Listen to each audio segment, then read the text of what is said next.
Salah satu hal yang sangat disorot publik dalam kasus kematian Brigadir J adalah potensi penyalahgunaan kekuasaan yang dilakukan tersangka Ferdy Sambo.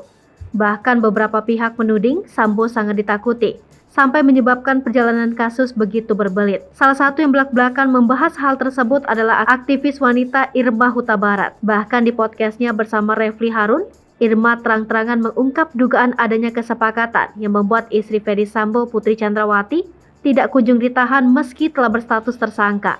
Bahkan Irma kembali mengingatkan soal pengakuan beberapa pihak yang menyiratkan seberapa berkuasanya Sambo.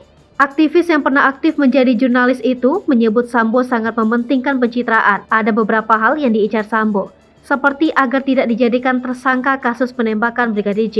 Karena itulah skenario awalnya menempatkan Baradae sebagai eksekutor utama penembakan Brigadir J.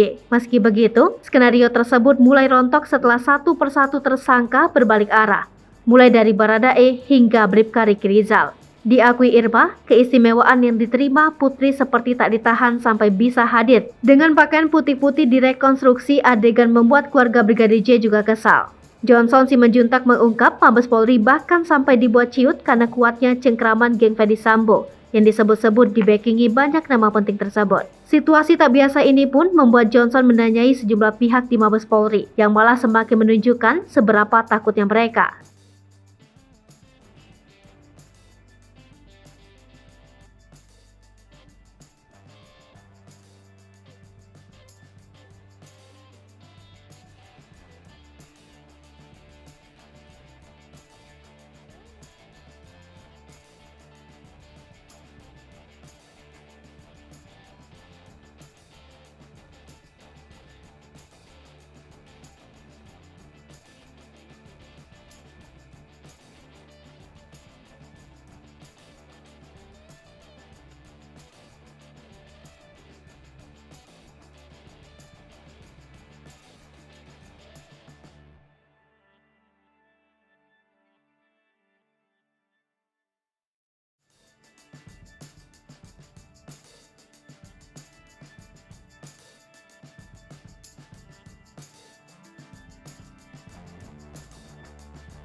Hai pemirsa Sri Popo TV, jangan lupa komen, like, dan subscribe, serta tonton terus berita-berita terupdate lainnya